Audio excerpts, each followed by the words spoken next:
Welcome back, fellow armchair generals. This is Gamer1745 here with my continuing playthrough of Hearts of Iron 3 with Black Ice 8 and Third Reich events. So we've officially started our invasion of India. Just a small little bit now here in Cochin.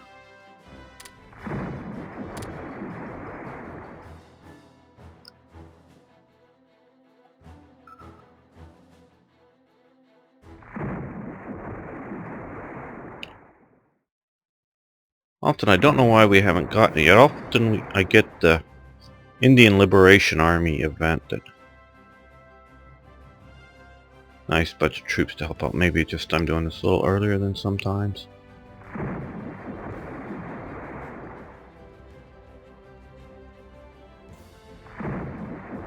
Oh good, we're starting to push over 50% there. Let's pull the HQ out of combat temporarily, let them reorganize. Okay, infantry unit combined arms.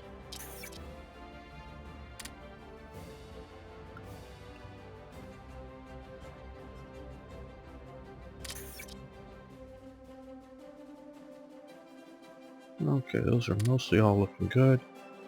We need to get a bunch more battles fought to get those.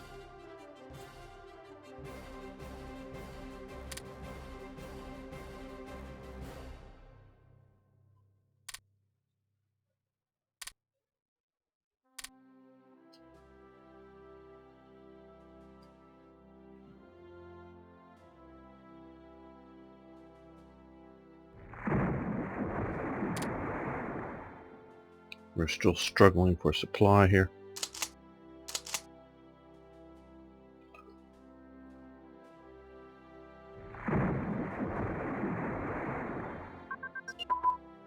Okay, basing advance, which is good because we get a slightly higher percentage. We're level 2, so that's 4% better.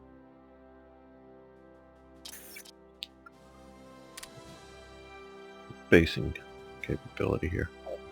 And we're going to let that go. So go to 12%. Just because we're seeing how critical it can be. And I'm also aware that here at Cochin, we've just got a level 1 port. So this is one reason why I haven't moved many more units. These guys are going to take those provinces.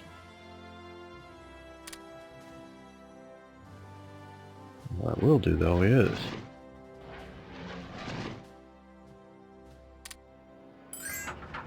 better supply. Because I am going to send in more units there. I'm just going to do it cautiously.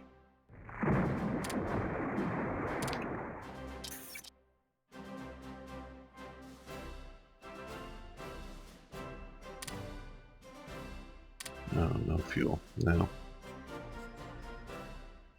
What we need to do is got the turpits. Completed production, I'm going to say, is in the Mediterranean here. So we have that. And we're going to put onto the supply ships some more light infantry divisions. From the HQ.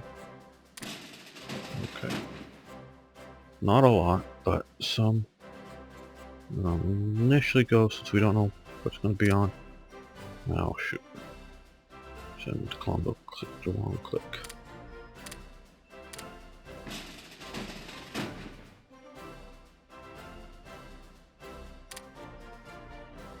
Rebase.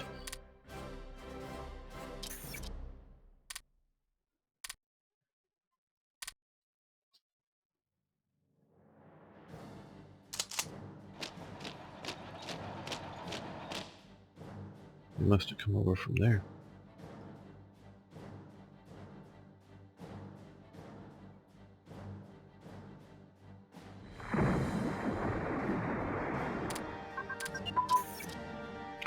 Machine gun focus, that's aircraft machine gun focus.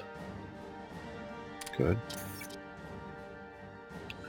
That's very good to get, because I want to win the air battle quickly. effectively over the Soviet Union.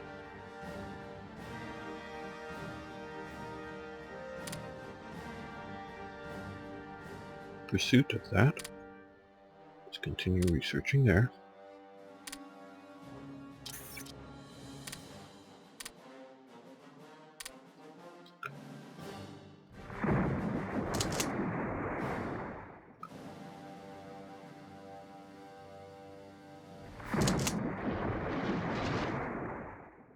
Uh-oh. British have decided to take a hand.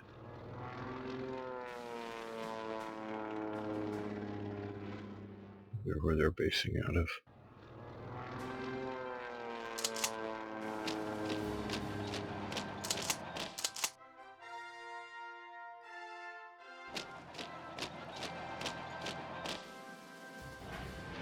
We need some air power.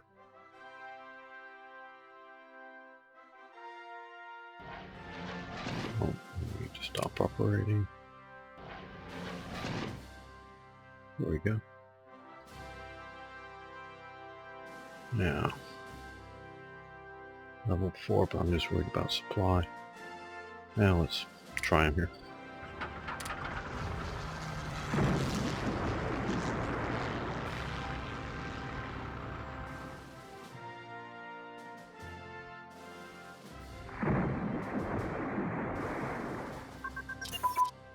Landing craft flotillas, that's good. Now, I think we've got that to a suitable level for some time, so we're going to switch focus to air units.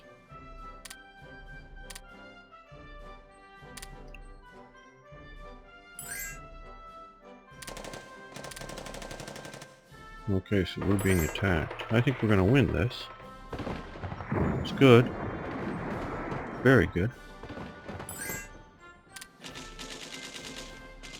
Okay, what is... only for fuel. What is... yes. Accept. Decline. I'm a little anxious about getting Iran, Persia, however you want to say it in. Because right now it's at 51. We need to get it below 15, though it's moving in our direction steadily. Yeah, okay, we also want on the 24th. We want that. Yes, put it in there. The best quality. Pop it to the top. So one of my goals is definitely finish cleaning up here, which I think will go quickly. But then I want to see about doing a naval invasion from here over to here to remove the proximity of Britain to Persia as well. Iran, Persia.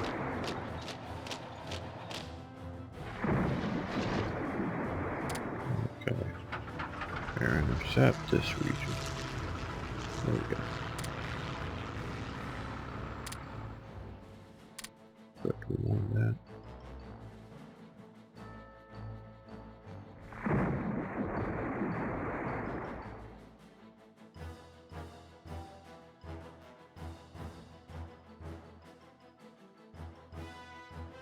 Okay. Let's attach them to the HQ.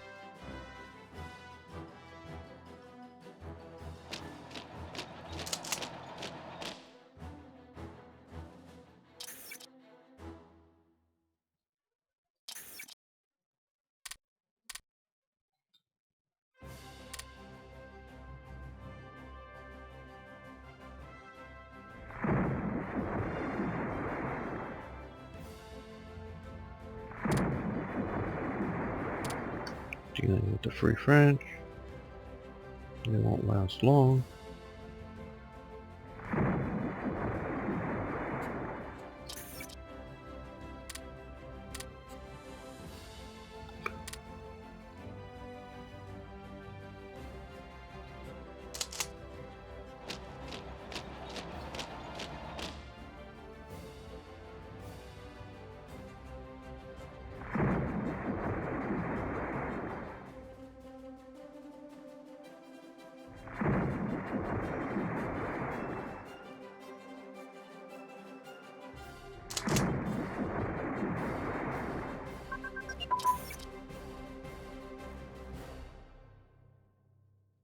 Okay, silent guns of December. Well, silent in Europe maybe, but not down here. So, but we like the 25% organization regain and seaport. Okay, good. So naval basing efficiency total for seaport 3% more, but total is 9% now. So that is good. And I think we're going to let this go as well.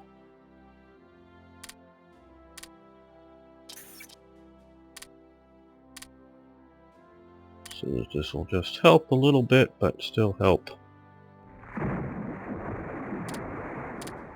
how are you doing? Oh, whatever. You're out here. So let's take a quick look at our naval operations. Okay, 1, 1, 1, 1, but that's still recently just taken out 4. He hasn't done any good. So let's shift him off here. Yeah. Hopefully that'll catch more. Where did he go? That's just him. But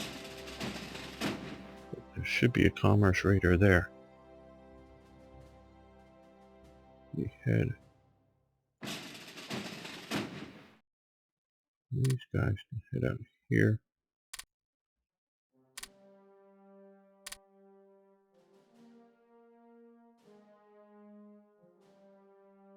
Don't know which one it would be. Where did they head back to?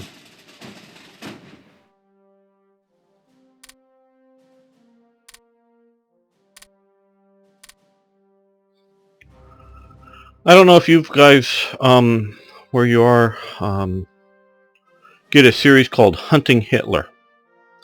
It's recently on, it's on the History Channel here in the US. It's a modern documentary, or whatever you want to say, on these guys hunting Hitler. Hitler killed himself in the bunker in 1945. He just did. There's enough evidence for it. He did that. I firmly believe that Hitler wanted to die at that point. He did not want to escape. So that whole premise, and there was some good documentaries on some bodies that were later found I've seen in the past. I'm convinced that those were Hitler and Eva Braun. They died in 1945. What was it, April or whatever? Forget when in April. But he died there. But this show, Hunting Hitler, what they have done, that, you know, and I don't know whether it's just for the show or whether these people really believe it, because they're talking about declassified OSS documents, and Hitler is just reported here, or Hitler, you know, according to like one document, they said Hitler, did they use voluptuous or surroundings or whatever? It's a real OSS report that's been declassified. That several things that, you know, they quote these different ones. I totally believe that, but those were OSS reports that somebody made to somebody that was an OSS agent, and it got reported. Doesn't mean that the report is correct. So there's a lot of BS in this whole thing. But they have, in my opinion, showed a plausible route out for some high-up Nazis. Because we all know some high-up Nazis, and basically going to Argentina is their basic premise. There were a lot that fled, absolutely, and so there's some very interesting stuff in there. You know that they interviewed, was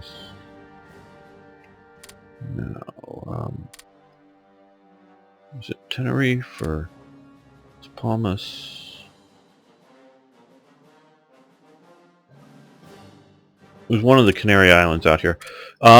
They've gone to and looked at a base out here, and they interviewed an old gentleman whose father was a Spanish merchant involved, and you're hearing a conversation, and the guy, one of the words, and he's speaking in Spanish, he used the word enigma, and The guys who do seem to know their stuff of his general history, one of the interviewers stops the sort of the translation there, because rattling it off in Spanish, it could just, and I'm not a Spanish expert, but it's sort of a Latin word, enigma meaning a mystery. But no, I know it was that this merchant family or whatever had one or more enigma machines given to them by the Germans during the war, and they went to this one base that, oh, this is German in scale, it must have been built for the Germans no matter what it claims. Well, that's all a lot of BS, in that just because it looks like it's German in scale, etc., etc., is no evidence that it's German. You need to find documentary evidence of that fact being that it was built for or by the Germans. But there's a lot of evidence, like particularly the Enigma machine, and no one was coached, unless this series is so bad that they coached them off camera. But it really seemed like on camera that the English speakers that were, getting things translated to, were meeting this guy more or less for the first time, and they were asking him questions through an interpreter, and you could just see it. The one guy who really knows his stuff there just sort of like pauses and stops everything immediately as soon as he hears the word enigma, even before the translator starts translating, the 2 or 3 sentences or whatever the one guy was saying, just stops him cold, because he wants to know if that's the Enigma machine. And yes, they had some. And so there's a lot of evidence, because I'm talking about this because it came in my mind partially because I'm watching the series, but is that what I'm doing here is running them out of Vichy ports. But there is because these guys aren't my Axis members yet, but there's a lot of evidence that there were covert. They also talked about up in this, I think, this region here is like flying Hitler out, and some reports of German planes landing in a large radio tower being built by the Germans during the war for I don't know whether triangulation on navigation, sending out, or listening posts or whatever. That there's a lot of evidence, and I also know that there's some stuff going on they're not looking at, but in Mallorca and Ibiza type regions. Well, I guess this is Mallorca, but Mallorca. But in this region here, that we're monitoring the Mediterranean in bases that were officially Spanish bases, but there were, covertly some Germans working there, working some high-tech equipment at the time. So there's a lot of cooperation going on. So I don't think covertly basing out of these bases is too unduly realistic. I think I'm all the way up here. No. Still looking for that commerce raider.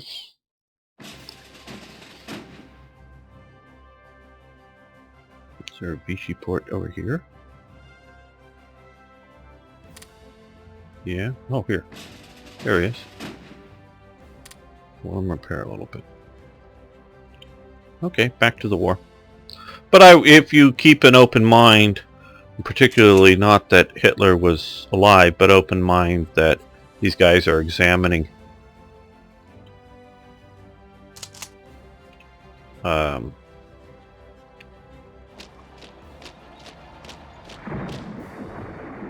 various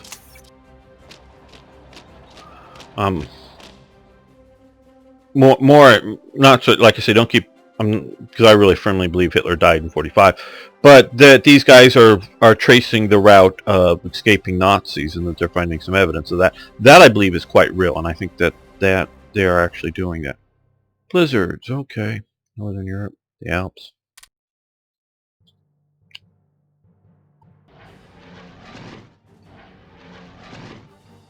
Yeah, he doesn't need to be doing anything. Okay. Naval. Okay. Atlantic Wall Organization, Todt. The organization Todt under Fritz Todt, but also his Xavier Deutsch, because not Deutsch is in German, but Deutsch. Here, I think it's Franz Xavier Deutsch or whatever. There he is in his SA uniform. You will, and I don't know if he gets loaded with the OOB here, because I think he may have. No, I think he gets loaded. But as I think I pointed out before, excuse me, the SA uniform sort of becomes the organization Todt uniform, slightly modified. They're the main people responsible for building in occupied territories, as opposed to the Reich Arbeitsdienst, the German labor service, or other stuff. Now, organization Todt continued to work with private contracting firms in localities. I know they worked with some in Norway. They worked with some in the Benelux and France there, and I presume other places where they could, so that there were hiring locals, sometimes just as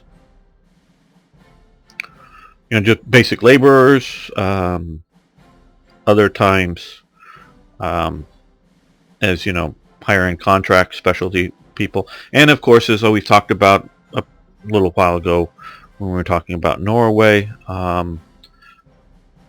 to the point, at some point level, it gets to some of the workers are slave workers. So manpower, yeah. Now these are German, because if they're in uniform and in organization Todt uniform, building element to the Atlantic Wall, so that there were definitely also Germans working doing that, but more and more they became the security staff. Sometimes that security staff is definitely in the realm of guards. Other times they're just simply security to keep partisans, or spies or commandos or whatever from sabotaging or planting, planting explosives, sabotaging, or doing reconnaissance up to see, get details of the construction works and things like that. So it's not always the security is not always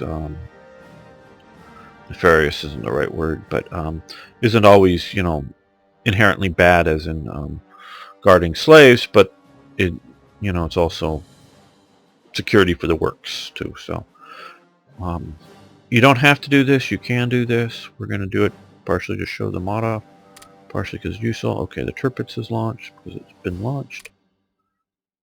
And let's see, we're going to move these guys back up to Germany somewhere, because we don't need them down there. Yeah, that's a good base for them. Don't need you to press supplies. And let's click on, where's Paris?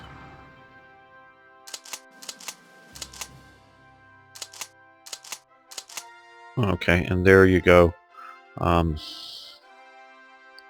With this, I used a 1945 U.S. intelligence report on Organization Todt to get both this and the order of battle for Norway.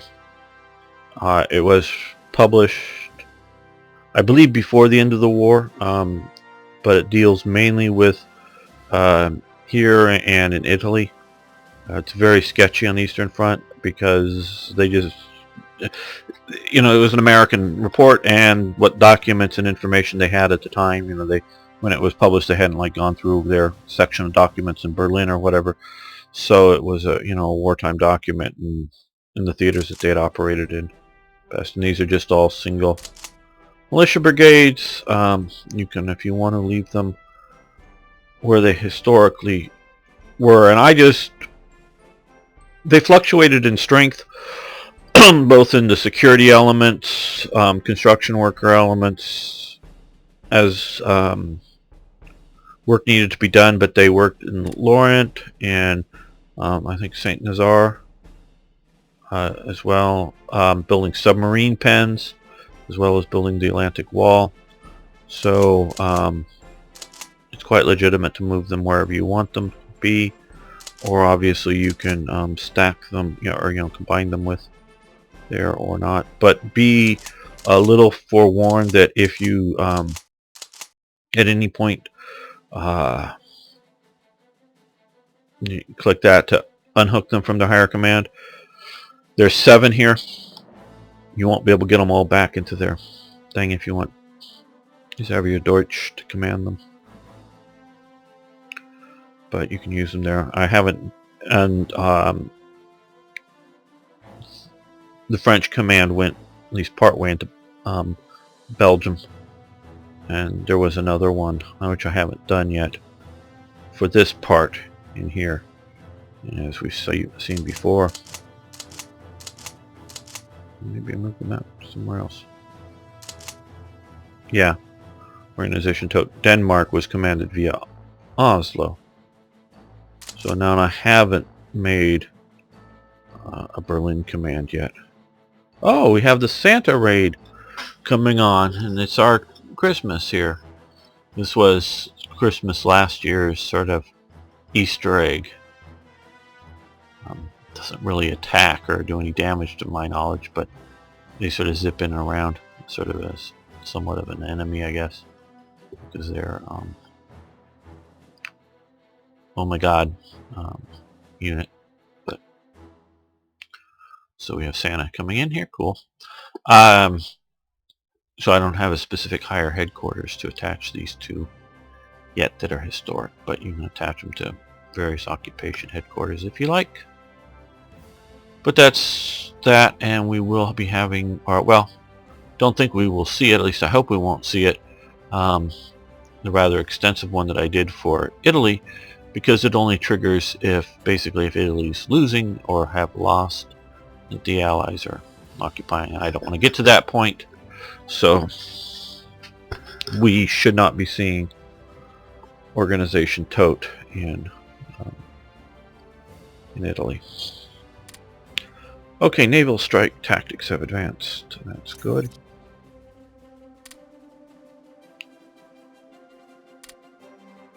Let's go up and continue fighter training. We're almost to the 42.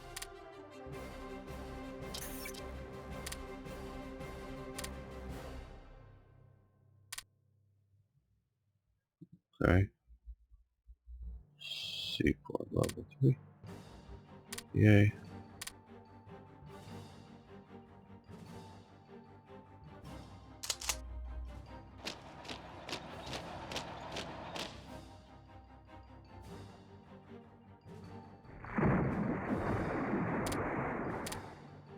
Oh good, we finally got up to here. So now we've cut them off fully. Uh-oh. Okay, they haven't wasted their organization yet. They'll support that attack. Drag it from a loss to a victory.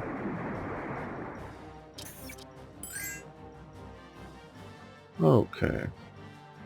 So we 0.2% more money and more resources now. That's nice. Nibelungen work. This was a set up tank factory, I think in Austria. Let's see, I haven't had this event before. Vomag, they're the ones that did the particularly I know them for the half-track in the armored version.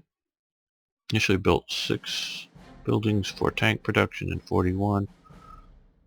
Expanded again with construction during the Panzer Hollow, which was finally completed in 43. Vomag initially produced 9 heavy half-track and Panzer IV Aust F and Aust G. Vomag became one of the largest tank manufacturers in the Reich. Third Reich. In October 43, Vomag produced the Jag Panzer IV in competition with Alket. Won the contract for its production, but the Alket also produced. That's misleading. Yes, that happened, but Alket's version It's slightly more boxy if you look at it versus the Vomags. I know the two versions of the Jagdpanzer IV. Oh, over the standard. Although OK later produced a hybrid version with smaller numbers and eventually produced. See, if I read all the way through, they would agree with me. I would agree with them eventually. Yes, produced at least of all the models. Yes, that's quite true. Yes, their hybrid version. It wasn't quite the whole. It was more of a slightly more of a box put on top. Now that is either a I think that's a pre-Tiger, but later became a Ferdinand slash, once they stuck the box on it, or a Tiger, but it's a basic, it's in the photo there. One of those two, I'm not sure, because obviously it's not fully built out, but my guess it's a pre-Tiger. I want to call it. Okay. Gain. Tank factory with 3 levels in Linz. Yeah, Austria, and aircraft guns in Linz. That's here. Linz. The Führer city. Okay, lose some manpower, metal supplies, that's all reasonable. We'll do that. So you see here, tank factories, yay. That will help with armor production. Trade offer from the Soviet Union, given supplies for money. Okay. We'll do that for a while at least.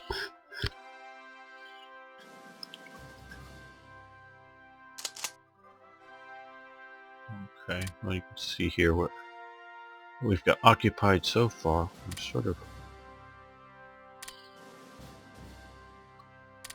Cochin, we've got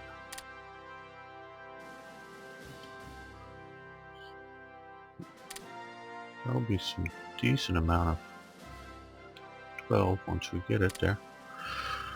Now of course we're getting 30% of this, so that's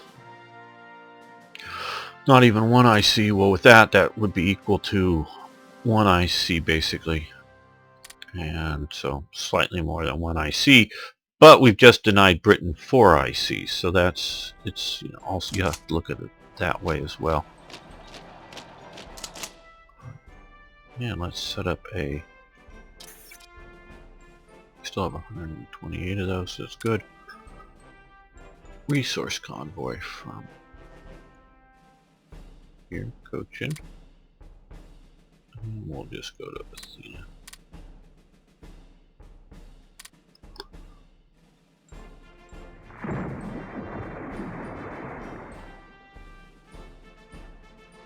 What I'm thinking of doing is once we get to Pondicherry and Pondicherry to reinforce there with these guys. Okay, we've just about got this one, I think. Okay, I'm not going to... oh, the second happy time. Okay. Yes. Early in the Battle of the North Atlantic against Britain, Germany was doing quite well. And it was called the Happy Time, and they were sinking lots and lots of British ships. Well, Britain got its act together, got organized, became more and more difficult to sink ships, and that's, I think, mostly when a lot of the Wolf Pack started,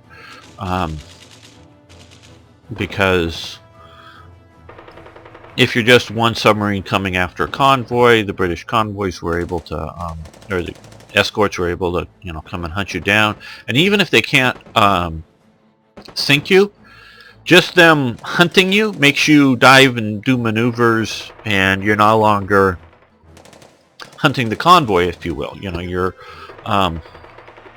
worried about your own fate, and you're not setting up to launch more torpedoes. So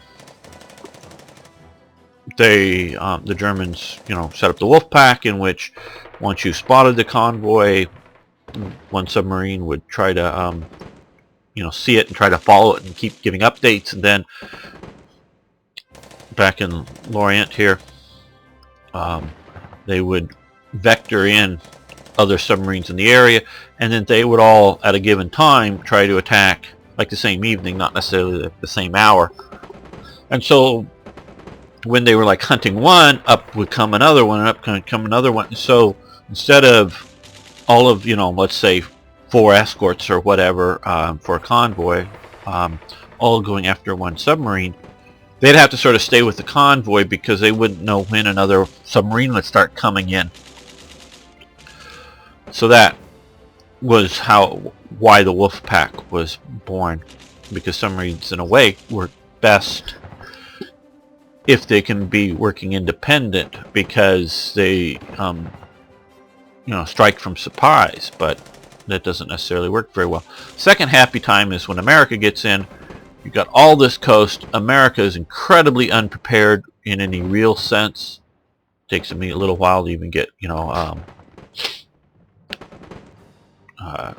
turning the lights out, blackout at night, because ships near ports will be readily silhouetted with lights, because they weren't worried about bombing raids, and in places like in Chicago and all these major, they never did blackouts because there was no point, because no one was bombing.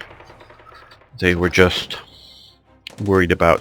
primarily worried about subs at night, using the lights partially as navigation, partially as, coming and going from places like this. You would see the ships well silhouetted, but still they were able to come along the American coast.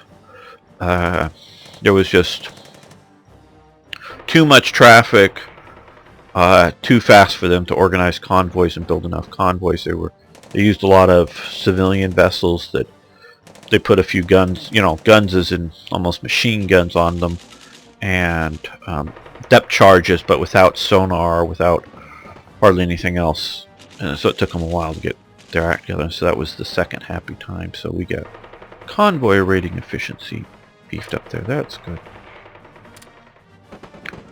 No, just because we're not trading over to Argentina at the moment.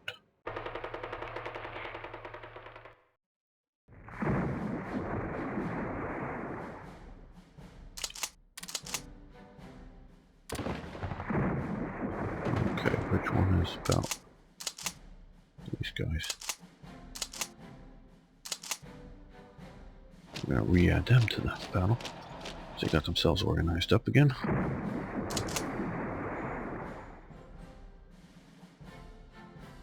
Once we get their capital, I think these guys will just evaporate. At least the non-British units will evaporate.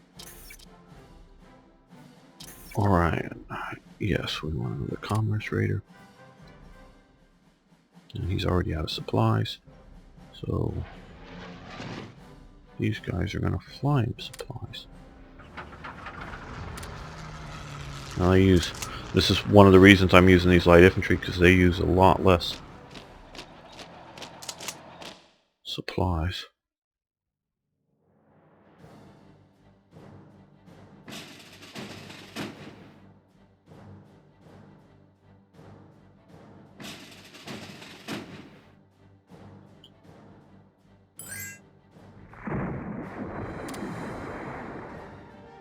No, we're not buying fuel. Not now. If I get in bad position, I will.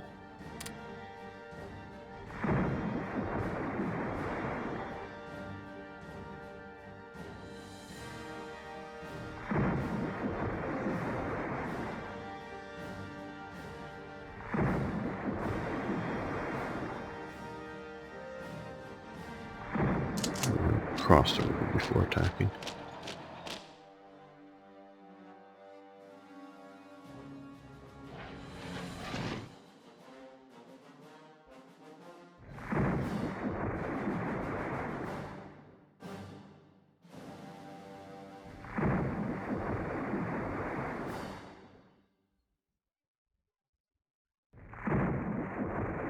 They have decided the United Nations. Okay.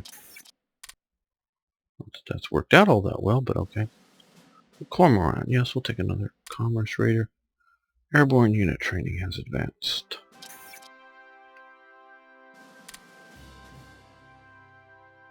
Okay, good enough. We're at 41. Now, Desert unit. No. Jungle unit. Probably not. Let's continue our focus on getting good fighters. High quality fighters. So even if we don't have the greatest number, we will have hopefully very effective.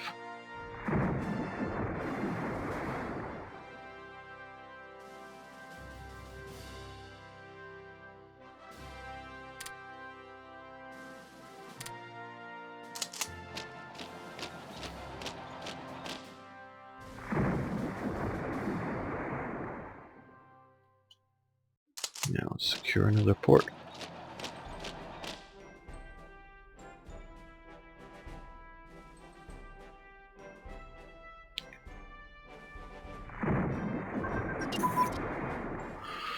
Air-launched torpedoes, that's good.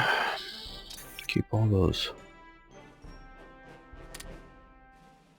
Okay, so we're maxed out on that.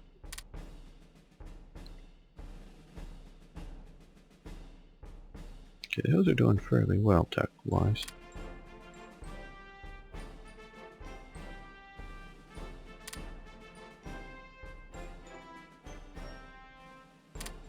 We want to improve our submarine some. And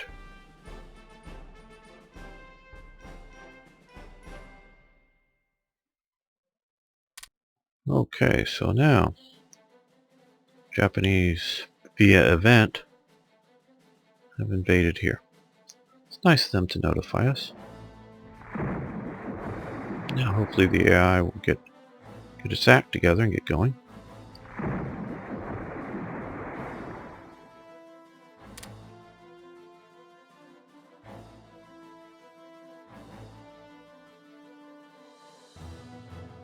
Take the Philippines. Okay, General Field Marshal von Brom ML dies.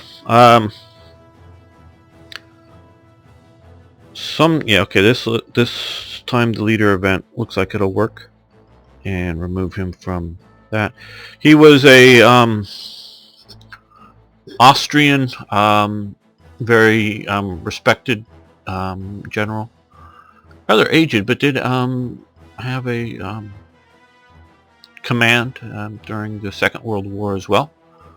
You can read more detail there, and you can see that's just a picture of not necessarily his, but just Field Marshal staff. Him much younger, obviously sometime before he dies, but a couple or three nice photos of his very significant state funeral, and he was rather well liked, or something I understand, to some degree, or respected, so he gets his nice event here. Okay, well, I think we're going to end this episode here. Thanks for viewing. Thanks for liking the videos. Please post your comments. I'd love to hear from you. Have a good day.